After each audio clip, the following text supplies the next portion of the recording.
যারা জুলুম করবে, যারা জালিম হবে, আল্লাহ পাক তাদের ব্যাপারে বলেছেন কোরআনুল কারীম। আল্লাহ রাব্বুল আলামিন বলছেন সূরা আল ইমরানের 57 নম্বর আয়াতে আল্লাহ পাক বলেন, জালিম যারা হবে আল্লাহ পাক তাদের ব্যাপারে বলছেন আল্লাহু লা ইউহিব্বুয যালিমিন। আল্লাহ পাক বলছেন আর আল্লাহ সুবহানাহু ওয়া তাআলা জালিমদেরকে আল্লাহ পাক ভালোবাসেন না। যারা জুলুম করে, অত্যাচার করে, জালিম, আল্লাহ পাক তাদেরকে ভালোবাসেন না, তাদেরকে পছন্দ করেন না। তার মানে হলো আল্লাহ পাক তাদেরকে কি করেন? ঘৃণা করেন।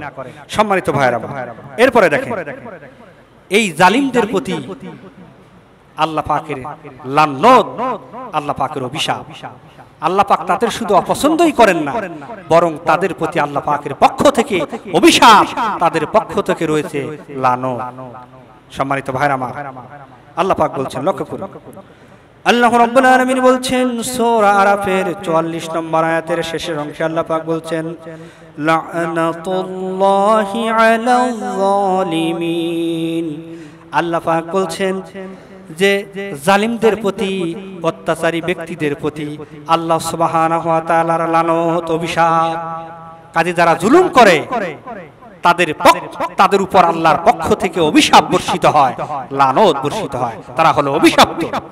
সম্মানিত ভাইরা, এরপরে দেখেন জালিমেরা জুলুম করে, ক্ষমতার অপব্যবহার করে তারা নিজেদেরকে প্রতিষ্ঠিত করতে চায়, কিন্তু আল্লাহ সুবহানাহু ওয়া তাআলা তাদেরকে প্রতিষ্ঠিত হতে দেন না, তাদেরকে সফল হতে দেন না, বরং আল্লাহ পাক তাদের লাঞ্ছিত করে, অপমানিত করে, ধ্বংস করে, ব্যর্থ করে আল্লাহ পাক তাদের দুনিয়া থেকে বিদায় করে দেন। যুগে যুগে যত জালিমের আবির্ভাব হয়েছে, সকল জালিমের, সকল অত্যাচারীদের পরিণতি হয়েছে একই। আল্লাহ পাক বলছে সেই কথা, জালিমদের সকল পরিকল্পনাকে আল্লাহ পাক ব্যর্থ করে দেবে, তারা সফল কাম নয়। আল্লাহ সুবহানাহু ওয়া তাআলা বলছেন সূরা আল-আমের 135 নম্বর আয়াতের শেষের অংশে আল্লাহ পাক বলছেন ইন্নাহু লা ইফলিহুয যালিমুন। আল্লাহু আকবার বলেন। আল্লাহ পাক বলছেন নিশ্চয় জালেমরা সফল কাম হতে পারবে না। সুবহানাল্লাহ বলেন। যারা মানুষের উপর অত্যাচার করবে, জুলুম করবে, আল্লাহ পাক তাদেরকে সফল কাম হতে দেবে না, প্রতিষ্ঠিত হতে দেবে না, বরং আল্লাহ পাক তাদেরকে ব্যর্থ করে দুনিয়া থেকে বিদায় করে দেবেন। সুবহানাল্লাহ বলেন। এটাই হলো আল্লাহ পাকের বৈশিষ্ট্য, এটাই হলো আল্লাহ পাকের দায়িত্ব এবং কর্তব্য। সম্মানিত ভাইরা আমার, এরপরে দেখেন জালিমদেরকে আল্লাহ পাক, অত্যাচারী মানুষদেরকে আল্লাহ পাক সৎ পথ দেখান না, হেদায়েতের পথ থেকে তাদেরকে আল্লাহ পাক সরিয়ে দেন, তারা বিপদগামী হয়ে যায়। এই জন্য দেখেন পৃথিবীতে যারাই জালিম হয়েছে, কেউ হেদায়েত নিয়ে দুনিয়া থেকে চলে যেতে পারেনি। বিষয়গুলো খুব খেয়াল করবেন। যারাই জালিম হয়েছে, অত্যাচারী হয়েছে, আল্লাহ পাক তাদেরকে হেদায়েত তাদের কপালে নসিব করেননি। তারা বিপদগামী হয়ে, পথভ্রষ্ট হয়ে দুনিয়া থেকে বিদায় নিয়ে চলে গেছেন। কারণ তারা অত্যাচার করেছে মানুষের উপর। সম্মানিত ভাইরা আমার, আল্লাহ পাক বলছেন সেই কথা। আল্লাহ সুবহানাহু ওয়া তাআলা সূরাতুল বাকারার 258 নম্বর আয়াতে আল্লাহ পাক বলছেন আল্লাহু লা ইয়াহদিল কওমাল যালিমিন। আল্লাহু আকবার বলেন। আল্লাহ পাক বলছেন আর আল্লাহ সুবহানাহু ওয়া তাআলা জালিমদেরকে আল্লাহ পাক সৎ পথে, সত্য পথে আল্লাহ পাক তাদেরকে পরিচালিত করেন না। যারা অত্যাচারী তাদেরকে সৎ পথ দেখাবেন না, তারা কখনো হিদায়াতে আসবে না। তারা একের পর এক জুলুম করবে, একের পর এক অন্যায় করতে করতে তারা দুনিয়া থেকে বিদায় নিয়ে চলে যাবে। সম্মানিত ভাইরা আমার, ইতিহাস সাক্ষী। এরপরে দেখেন আল্লাহ পাক তাদেরকে ক্ষমাও করবেন না, আল্লাহ পাক তাদেরকে মাফ করবেন না। তাদের জন্য কোনো ক্ষমা নেই জালিমদের জন্য। সম্মানিত ভাইরা আমার, দেখেন ফিরআউন নাম শুনেছেন? সেই ফিরআউন সারা জীবন জুলুম করেছে, অত্যাচার করেছে, নিরীহ মানুষের উপর নির্যাতন করেছে। শুধু তাই নয়, আল্লাহর নবী মূসা আলাইহিস সালাতু ওয়াস সালাম সহ তার প্রতি যারা ঈমান এনেছিল প্রত্যেকটা মানুষদেরকে এই ফিরাউন জুলুম করেছিল, অন্যায় অবিচার করেছিল। কিন্তু শেষ পর্যায়ে এসে যখন সে নীল নদে ডুবে হাবুডুবু খাচ্ছিল আর সেই মৃত্যুর মুখোমুখি যখন সে দাঁড়িয়ে গেল, তখন সে আল্লাহর কাছে বলল, আল্লাহ আমি তোমার প্রতি ঈমান এনেছি, আল্লাহ আমাকে মাফ করো। কিন্তু আল্লাহ পাক তাকে মাফ করেননি। কারণ হলো সারা জীবন জুলুম করবা মানুষের উপর, আর শেষ পর্যায়ে সে আল্লাহর কাছে ক্ষমা চাইবে, আর আল্লাহ পাক ক্ষমা করবে না, কখনো না। আল্লাহ পাক তাদেরকে ক্ষমা করবেন না। আল্লাহ সুবহানাহু ওয়া তাআলা বলছেন এই ব্যাপারে সূরা আন-নিসার 168 নম্বর আয়াত খুলে দেখবেন।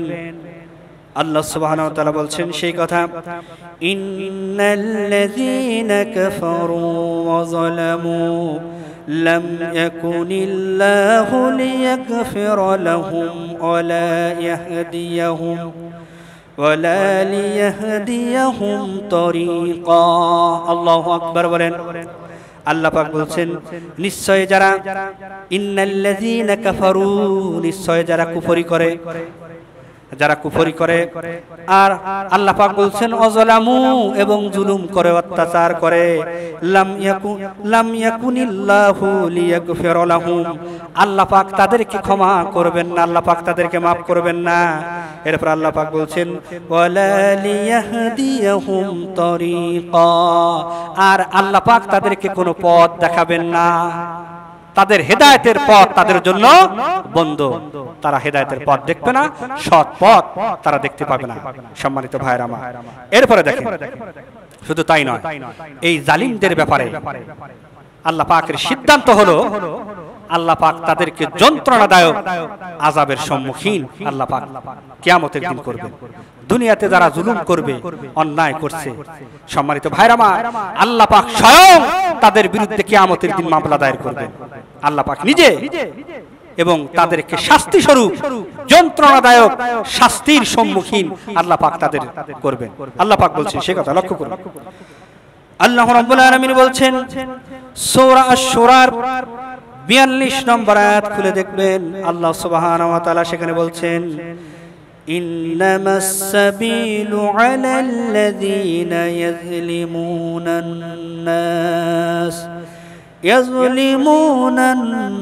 নাস ওয়া ইয়াবগুনা ফিল আরদি বিগাইরিল হক উলাইকা লাহুম আযাবুন আলীম। আল্লাহু আকবার। আল্লাহ পাক বলছেন অভিযোগ তো কেবল তাদের বিরুদ্ধে ব্যবস্থা গ্রহণ করা হবে, কেবল তাদের বিরুদ্ধে। আলাল্লাযীনা ইয়াযলিমুনান নাস, আল্লাহ পাক বলছেন যারা দুনিয়াতে মানুষের উপর জুলুম করেছে, অত্যাচার করেছে, অন্যায় করেছে, আল্লাহ পাক বলছেন তাদের বিরুদ্ধে আল্লাহ পাক ব্যবস্থা গ্রহণ করবেন। ওয়ায়াবগুনা ফিল আরদি বিগাইরিল হক, এবং জমিনে যারা অন্যায়ভাবে সীমালঙ্ঘন করে বেড়াবে, নাফরমানি করে বেড়াবে, আর সেই সাথে মানুষের উপর জুলুম করবে, এই দুইটি কাজ যারা করবে আল্লাহ সুবহানাহু ওয়া তাআলা বলছেন উলাইকা লাহুম আযাবুন আলীম, আল্লাহ পাক তাদের জন্য যন্ত্রণাদায়ক শাস্তির ব্যবস্থা করেছেন। আল্লাহ পাক এখানে উলাইকা শব্দ ব্যবহার করেছেন, ইসমে ইশারা আল্লাহ পাক ব্যবহার করেছেন এখানে তাদের জন্য, ওদের জন্য। তার মানে হলো আল্লাহ পাক এখানে ইশারা করে সকল জালিমদের প্রতি ইঙ্গিত করে আল্লাহ পাক বলছেন যে দুনিয়াতে যারা জুলুম করেছে মানুষের উপর, ক্ষমতা পাওয়ার পরে আমি আল্লাহ পাক তাদের বিরুদ্ধে মামলা দায়ের করব, তাদের বিরুদ্ধে অভিযোগ গঠন হবে, তাদের বিরুদ্ধে ব্যবস্থা গ্রহণ করা হবে, আর সেই ব্যবস্থার ফলস্বরূপ তাদেরকে শাস্তির সম্মুখীন, শুধু শাস্তি নয়, এখানে আল্লাহ পাক আযাবুন শব্দ দিলে পারতেন, কিন্তু আল্লাহ পাক এখানে আযাবুন আলীম শব্দ দিয়েছেন। তার মানে হলো তাদের জন্য সাধারণ কোনো শাস্তি নয়, বরং তাদের জন্য যন্ত্রণাদায়ক শাস্তি আল্লাহ পাক প্রস্তুত করে রেখেছেন। সম্মানিত ভাইরা আমার, সাবধান হয়ে যান, জুলুম করবেন না। সাধারণ মানুষের উপর, নিরীহ মানুষের উপর জুলুম আপনি করবেন না। সম্মানিত ভাইরা আমার, দেখেন আল্লাহ পাক আরো বলছেন জালিমদের ব্যাপারে, আল্লাহ পাক তাদের পরিণতি কেমন হবে আল্লাহ সুবহানাহু ওয়া তাআলা আরো বলছেন। সূরা আয-যুখরুফ 65 নম্বর আয়াত খুলে দেখবেন। আল্লাহ সুবহানাহু ওয়া তাআলা এখানে বলছেন ফাওয়াইলুল লিল্লাযীনা যালামু মিন আযাবি ইয়াউমিন আলীম। আল্লাহু আকবার বলেন। আল্লাহ পাক বলছেন, সুতরাং জালিমদের জন্য যন্ত্রণাদায়ক দিনের আযাবের দুর্ভোগ, জালিমদের জন্য যন্ত্রণাদায়ক আযাবের দিন দুর্ভোগ তাদের জন্য অপেক্ষা করছে। সম্মানিত ভাইরা আমার, এই জন্য দুনিয়াতে জুলুম করছেন, একটু চিন্তা করবেন। জুলুম করবার আগে, অন্যায় করার আগে, অত্যাচার করার আগে একটু চিন্তা করবেন, আমি যে জুলুম করছি, আমি যে অন্যায় করছি, আমি যে অত্যাচার করছি, এগুলো আল্লাহ সুবহানাহু ওয়া তাআলা তিনি দেখছেন, শুনছেন, এবং এই জুলুমের বদলা আল্লাহ পাক নেবেন। জুলুমদের ব্যাপারে, জালিমদের প্রত্যেকটা কর্মকাণ্ড আল্লাহ পাক দেখেন, তিনি গাফেল নন।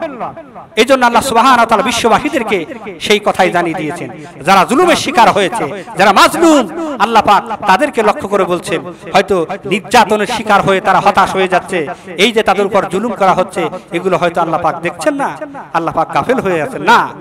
তাদেরকে সতর্ক করে আল্লাহ পাক তাদের সান্ত্বনা দিয়ে আল্লাহ পাক বলছেন যে না, আমি আল্লাহ পাক গাফিল নই জালিমদের ব্যাপারে। আল্লাহ সুবহানাহু ওয়া তাআলা বলছেন সেই কথা। সূরা ইব্রাহিমের 42 নম্বর আয়াত খুলে দেখবেন, আল্লাহ সুবহানাহু ওয়া তাআলা সেখানে বলছেন, ওয়ালা তাহসাবান্নাল্লাহা গাফিলান আম্মা ইয়া'মালুয যালিমুন। আল্লাহু আকবার বলেন। আল্লাহ পাক বলছেন, আর জালিমেরা যা করছে, সাধারণ মানুষের উপর, নিরীহ মানুষের উপর যে অন্যায় অবিচার জুলুম করছে, আল্লাহ পাক তাদের কর্মকাণ্ড সম্পর্কে আল্লাহ পাক গাফেল নন। সুবহানাল্লাহ বলেন।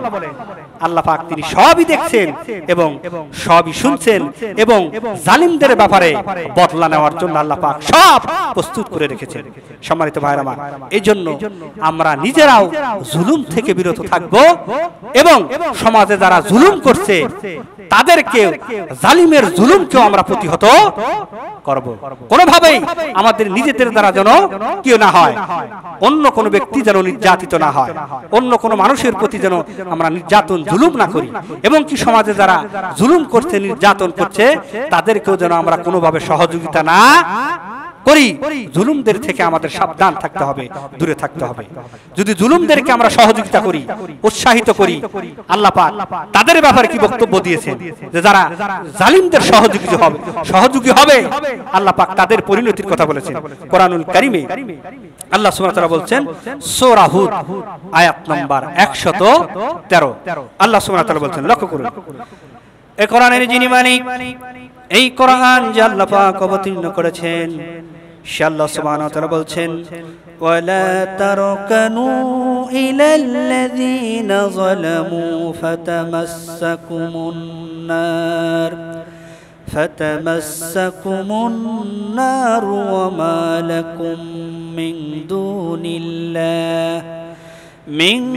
দুনিল্লাহি মিন আউলিয়া সুম্মা লা তুনসারুন। আল্লাহু আকবার বলেন। আল্লাহ পাক বলছেন, আর যারা জুলুম করেছে, আর যারা অত্যাচার করেছে, তোমরা তাদের প্রতি ঝুঁকে পড়ো না। তার মানে হলো জালিমদের প্রতি অগ্রসর হও না, তাদেরকে কোনো প্রকার সহযোগিতা করবে না। এটা করলে কি হবে? আল্লাহ পাক বলছেন, অন্যথায় আগুন তোমাদেরকে স্পর্শ করবে। নাউজুবিল্লাহ বলেন।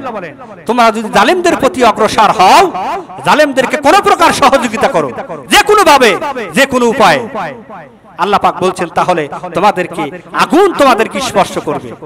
সম্মানিত ভাইরা আমার, তার মানে হলো জাহান্নামীদেরকে তো আল্লাহ পাক আগুনে নিক্ষেপ করবে। কাজী তাদেরকে, জালিমদেরকে আল্লাহ পাক আগুনে নিক্ষেপ করবে জুলুম করার কারণে, আর সেই জুলুমের কাজে সহযোগিতা করার কারণে সেই আগুনের অংশীদার আল্লাহ পাক আপনাকেও করবে। এটাই আল্লাহ পাক বোঝাতে চাচ্ছেন। সম্মানিত ভাইরা আমার, সেই দিন, এরপর আল্লাহ পাক বলছেন যে সেই দিন আল্লাহ ছাড়া আর কোনো অভিভাবক থাকবে না, আর আল্লাহ অতঃপর তোমরা আর সাহায্য প্রাপ্ত হবে না, যেহেতু আল্লাহ ছাড়া বাঁচানোর আর কেউ থাকবে না। এই জন্য আর তোমাদের কেউ সাহায্যের জন্য হাত বাড়াতে আসবে না, কারণ আল্লাহ পাক তো কোনো জালিমকে, কোনো অত্যাচারীকে, কোনো অন্যায়কারীকে এবং তাদের সহযোগীদেরকে আল্লাহ পাক তিনি তো সাহায্য করবেন না। সম্মানিত ভাইরা আমার, এই জন্য সাবধান হয়ে যান। জালিম জুলুম করা এটা মহা অন্যায়, এটা মস্ত বড় অপরাধ। সম্মানিত ভাইরা আমার, এই জন্য আমরা জুলুম করব না, জুলুমের সহযোগীও হব না। শুধু তাই নয়, রাসূল করিম সাল্লাল্লাহু আলাইহি সাল্লাম বলেছেন, সমাজে যারা জুলুম করবে, অবিচার করবে, অন্যায় করবে, আমাদের ইমানদার হিসেবে দায়িত্ব হলো সেই জালিমের জুলুমকে প্রতিহত করা, জালিমকে জুলুম করা থেকে বাধা দেওয়া। এটাই হলো মুমিনের দাবি, এটাই হলো ইমানদারদের দাবি। দেখেন, কথা আমার নয়, এই কথা বলেছেন রাসূল করিম সাল্লাল্লাহু আলাইহি ওয়াসাল্লাম। লক্ষ্য করুন, বুখারী এবং মুসলিম শরীফের বর্ণনা এই হাদিসটি এসেছে। এই হাদিসটি বর্ণনা করেছেন আনাস রাদিয়াল্লাহু তাআলা আনহু, হাদিসটা বর্ণনা করেছেন। তিনি বলেন ক্বালা রাসূলুল্লাহি সাল্লাল্লাহু আলাইহি ওয়াসাল্লাম, রাসূল সাল্লাল্লাহু আলাইহি ওয়াসাল্লাম বলেছেন, উনসুর আখাকা যালিমা আও মাজলুমান। আল্লাহর নবী বলছেন, বিষয়গুলো খুব খেয়াল করবেন, তোমরা মুসলমান ভাই, তোমার মুসলমান ভাই সে জালিম হোক আর মাজলুম হোক, বিষয়গুলো খুব খেয়াল করবেন। আল্লাহর নবী বলছেন, তোমাদের কোন মুসলমান ভাই সে অত্যাচারী হোক, অর্থাৎ মানুষকে অত্যাচার করুক, অথবা সে নিজে অত্যাচারিত হোক বা জুলুমের শিকার হোক, দুইজন ব্যক্তিকে, উভয়কেই তোমরা সাহায্য করো। উভয়কে তোমরা কি করো? সাহায্য করো। সম্মানিত ভাইরা আমার, এই কথা যখন আল্লাহর নবী বললেন, বিষয়গুলো খুব খেয়াল করবেন। আল্লাহর নবী যখন এই কথা বললেন যে জালিমকেও সাহায্য করো, আবার মাজলুমকেও, যে অত্যাচারিত হচ্ছে, অন্যায় শিকার হচ্ছে, তাকেও সহযোগিতা করো, এই কথা শোনার পরে একজন সাহাবী দাঁড়িয়ে গেলেন। এটা কেমন আজীব কথা! দেখেন, আমরা তো যে অত্যাচারের শিকার হচ্ছে, বিপদের সম্মুখীন হচ্ছে, তাকে তো আমরা সাহায্য করবো বিপদ থেকে উদ্ধার করার মধ্য দিয়ে, কিন্তু যে অত্যাচার নিজে করছে, যে নিজে অন্যায় করছে, তাকে আমরা কিভাবে সাহায্য করবো? এটা কেমন কথা! এই কৌতূহল সাহাবীদের মনে জাগলো। এরপরে সাহাবায়ে কেরামগণ বললেন, দেখেন, একজন সাহাবী উঠে বলছেন, ফাকালা রাজুলুন ইয়া রাসূলুল্লাহি সাল্লাল্লাহু আলাইহি ওয়াসাল্লাম আনসুরহু মাজলুমান। হে আল্লাহর নবী, একজন অত্যাচারিত ব্যক্তি, নির্যাতিত ব্যক্তি, অন্যায়ের শিকার যে হয়েছে, তাকে তো আমরা জুলুমের হাত থেকে, অন্যায়ের হাত থেকে তো আমরা সাহায্য করব, এটা ঠিক আছে।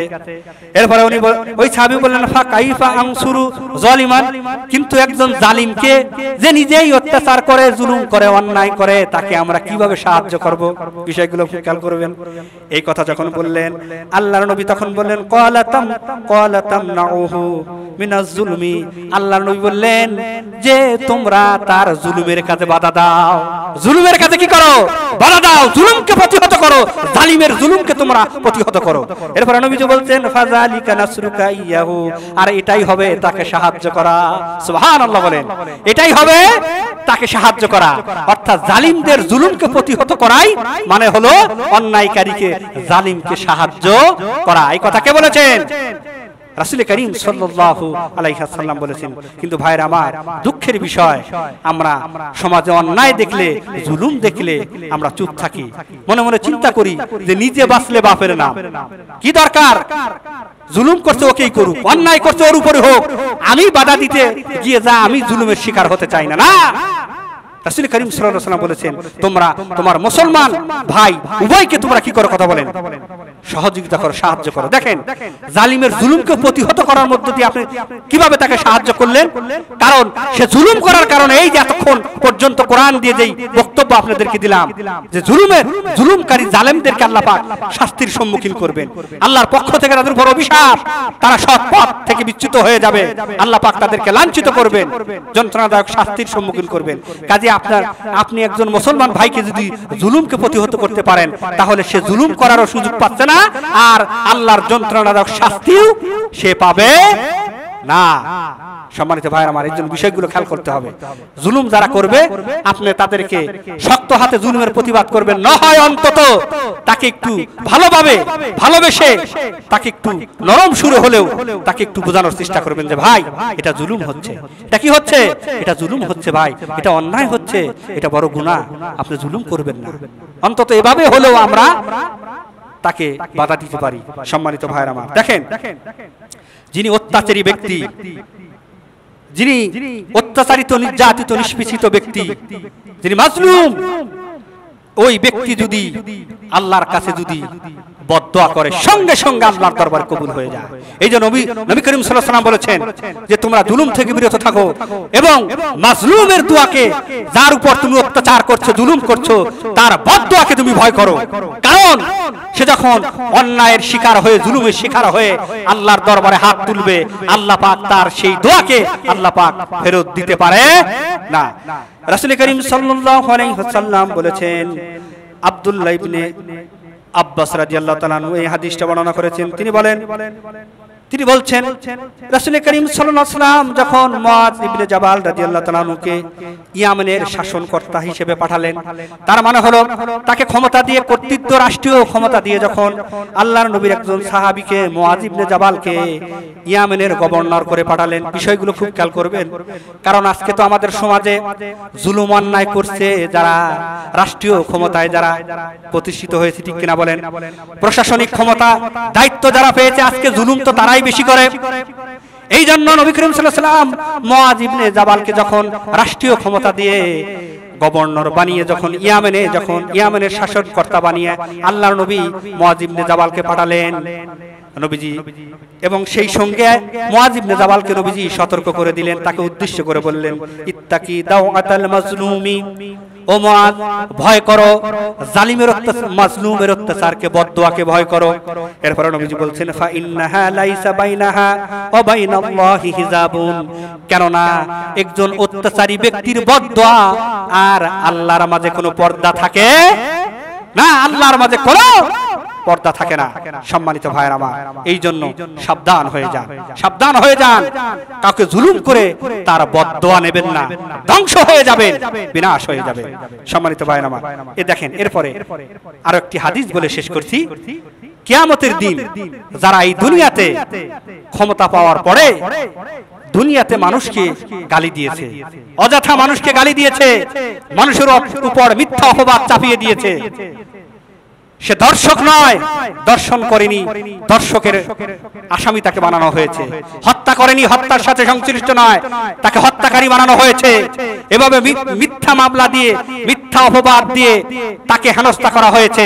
সম্মানিত ভাইরা আমার, মানুষের সম্পদ লুণ্ঠন করেছে, সাধারণ নাগরিকের যে অধিকার, সেই অধিকারগুলো হককে নষ্ট করেছে, মানুষকে অন্যায়ভাবে গুম করেছে, হত্যা করেছে এবং মানুষকে আঘাত করেছে। কিয়ামতের দিন এদের অবস্থা কেমন হবে? কিয়ামতের এদের চাইতে নিঃস্ব, এদের চাইতে দরিদ্র, এদের চাইতে ফকির আর কেউ হবে না, বড় অসহায় হবে তারা। সম্মানিত ভাইরা আমার, দেখেন এই ব্যাপারে রাসূল সাল্লাল্লাহু আলাইহি ওয়াসাল্লাম সাহাবীদেরকে সতর্ক করতে, লক্ষ্য করুন। আবু হুরায়রা থেকে এই হাদিসটি বর্ণিত হয়েছে। তিনি বলেন, রাসূল সাল্লাল্লাহু আলাইহি ওয়াসাল্লাম বলেন, আতাদরুনা মানিল মুফলিসি, আল্লাহর নবী বলছেন, তোমরা কি জানো? সাহাবীদেরকে উদ্দেশ্য করে বলছেন, আতাদরুনা মানিল মুফলিসি, সাহাবীরা তোমরা কি জানো সবচাইতে নিঃস্ব, সবচাইতে অসহায় কোন ব্যক্তি? বিষয়গুলো খুব খেয়াল করবেন। সবচাইতে নিঃস্ব, হতদরিদ্র, অসহায়, সর্বহারা কোন ব্যক্তি? সাহাবায়ে কেরামগণ তখন বললেন, ক্বালু লাহু আল মুফলিসু মান লা দিরহামা লাহু ওয়ালা দিনারা ওয়ালা মাতা। সাহাবায়ে কেরামগণ তখন বললেন যে নিঃস্ব তো ওই ব্যক্তি, অসহায় তো ওই ব্যক্তি যার কোনো দিনার নেই, দিরহাম নেই, আসবাবপত্র নেই, তার মানে হলো যার কোনো ধন নেই, অর্থকড়ি নেই, টাকা পয়সা নেই, থাকার জায়গা নেই, সেই তো হলো নিঃস্ব, অসহায়, দরিদ্র। বিষয়গুলো খুব খেয়াল করবেন। এই কথা শোনার পরে রাসূল সাল্লাল্লাহু আলাইহি ওয়াসাল্লাম বললেন, ফা ইন্নাল মুফলিসা মিন উম্মতি আল্লাযী ইয়াতি ইয়াউমাল কিয়ামাতি বিসলাতিহি ওয়া যাকাতিহি ওয়া সিয়ামিহি। নবীজি বলছেন যে শোনো, অসহায়, দরিদ্র তো ওই ব্যক্তি, নিঃস্ব তো ওই ব্যক্তি আমার উম্মতের মধ্য থেকে যারা কিয়ামতের দিন নামাজ নিয়ে, যাকাত নিয়ে এবং সিয়াম নিয়ে হাজির হবে। বিষয়গুলো খুব খেয়াল করবেন। নবীজি বলছেন যে অসহায়, দরিদ্র, নিঃস্ব তো ওই ব্যক্তি যারা দুনিয়াতে সালাত আদায় করে সওয়াব অর্জন করেছে, যাকাত দিয়ে সওয়াব অর্জন করেছে, সিয়াম পালন করে, রোজা রেখে কি করেছে? সওয়াব অর্জন করেছে। এভাবে আরো বিভিন্ন সে কল্যাণকর কাজ করে সওয়াব নিয়ে কিয়ামতের ময়দানে হাজির হবে। শুধু তাই নয়, এর সাথে সাথে আরো কি নিয়ে হাজির হবে নবীজি বলতে, লক্ষ্য করুন, ওয়ায়াতি কদ শাতামা হাযা ওয়া কাযাবা হাযা ওয়া কালামা আলা হাযা ওয়া সাফাকা দামা হাযা ওয়া দারাবা হাযা। এরপর নবীজি বলছেন সে নামাজের সওয়াব নিয়ে, যাকাতের সওয়াব নিয়ে, রোজার সওয়াব নিয়ে হাজির হবে। আবার সেই সাথে সে কি করবে, কাউকে গালি দেওয়ার গুনাহ নিয়ে, কারো প্রতি মিথ্যা অপবাদের গুনাহ নিয়ে, বিষয়গুলো খুব খেয়াল করবেন, কারো সম্পদ আত্মসাৎ করার গুনাহ নিয়ে, কাউকে হত্যা করার গুনাহ নিয়ে, কাউকে গালি মারার গুনাহ নিয়ে সে হাজির হয়ে যাবে। তার মানে সে দুনিয়াতে জালেমেরা, সে দুনিয়াতে আল্লাহর ইবাদত বন্দেগীও করেছে, আবার মানুষের উপর এভাবে বিভিন্ন ভাবে জুলুমও করেছে, এভাবে তারা হাজির হবে। এরপরে কি হবে, আল্লাহর নবী বলছেন এদের পরিণতি কেমন হবে, যারা ধর্মীয় কাজও করেছে, আবার সেই সাথে মানুষের উপর জুলুম করেছে, মানুষকে মেরেছে, গালি দিয়েছে, অপবাদ দিয়েছে, হত্যা করেছে, মানুষের সম্পদ লুণ্ঠন করেছে, এ গুনাহ নিয়েও হাজির হবে। এদের অবস্থা কেমন হবে নবীজি বলছেন, বিষয়গুলো খুব খেয়াল করবেন। ফায়ুতি হাযা মিন হাসানাতিহি ওয়া হাযা মিন হাসানাতিহি, নবীজি বলছেন তখন এই অত্যাচারিত ব্যক্তি, দুনিয়ায় যারা জুলুমের শিকার হয়েছে, তার মানে হলো যাকে অপবাদ দেওয়া হয়েছিল, যাকে গালি দেওয়া হয়েছিল, যাকে হত্যা করা হয়েছিল, যার সম্পদ অন্যায়ভাবে লুণ্ঠন করা হয়েছিল, আল্লাহ পাক এই জালিমের সওয়াব ওই ব্যক্তির আমলনামায় দিয়ে দেবেন। সুবহানাল্লাহ বলেন। এই অত্যাচারীকে তার নেকি দিয়ে দেবেন। সম্মানিত ভাইরা আমার, এভাবে নেকি দিতে দিতে এক পর্যায়ে ওই জালিমদের, অন্যায়কারীদের আমলনামা থেকে সওয়াব শেষ হয়ে যাবে। বিষয়গুলো খুব খেয়াল করবেন। এরপরেও দেনাপানা বাকি থাকবে, আরো জুলুম করার হিসাব বাকি থাকবে। তখন তাদের প্রতিদান বদলা আল্লাহ পাক কিভাবে নেবে, নবী করিম সাল্লাল্লাহু আলাইহি ওয়াসাল্লাম বলছেন, লক্ষ্য করুন, আল্লাহর নবী বলছেন ফাইন ফানিয়াত হাসানাতুহু ক্বাবলা আইয়াকদিয়া মা আলাইহি উখিযা মিন খাতায়াহুম ওয়া তুরিহাত আলাইহি। নবীজি বলছেন এরপরে এক পর্যায়ে যখন ওই জালিমদের নেক রাশি শেষ হয়ে যাবে, অন্যদের দাবি পূরণ করার আগেই শেষ হয়ে যাবে, আল্লাহ পাক কি করবেন, তখন অত্যাচারী ব্যক্তিদের গুনাহ নিয়ে জালিমদের গায়ে আল্লাহ পাক চাপিয়ে দেবেন। নাউজুবিল্লাহ বলেন। জালিমদের গায়ে আল্লাহ পাক চাপিয়ে দেবেন। এরপরে কি হবে, সুম্মা তুরিহা ফিন নারি, এরপরে আল্লাহ পাক ওই সমস্ত জালিমদেরকে, অত্যাচারীদেরকে, অন্যায়কারীদেরকে আল্লাহ পাক জাহান্নামের মধ্যে নিক্ষেপ করবেন। নাউজুবিল্লাহ বলেন। ঋণ পরিশোধ করা শেষ, সওয়াব নিয়ে অত্যাচারী ব্যক্তিদেরকে দেবে, অত্যাচারিত ব্যক্তির গুনাহ নিয়ে জালিমের গায়ে চাপিয়ে দিয়ে সে আমল শূন্য হয়ে যাবে। জান্নাতে যাওয়ার মতো আর তার কোনো সুযোগ থাকবে না। তার জন্য আল্লাহর জাহান্নাম কেবলমাত্র তার জন্য অপেক্ষা করবে। আল্লাহ পাক তাকে জাহান্নামের মধ্যে ওই সমস্ত জালিমদেরকে আল্লাহ পাক নিক্ষেপ করে দেবে। সম্মানিত ভাইরা আমার, এই জন্য আমি আপনাদেরকে অনুরোধ করব, কোনোভাবেই যেন আপনার অপর মুসলমান ভাই, অসহায় ভাই যেন আপনার দ্বারা নির্যাতিত না হয়, আপনার দ্বারা যেন জুলুমের শিকার না হয়। সম্মানিত ভাইরা আমার, আল্লাহ পাক আমাদেরকে জুলুম থেকে আমাদেরকে হেফাজত করুন। আল্লাহুম্মা আমিন।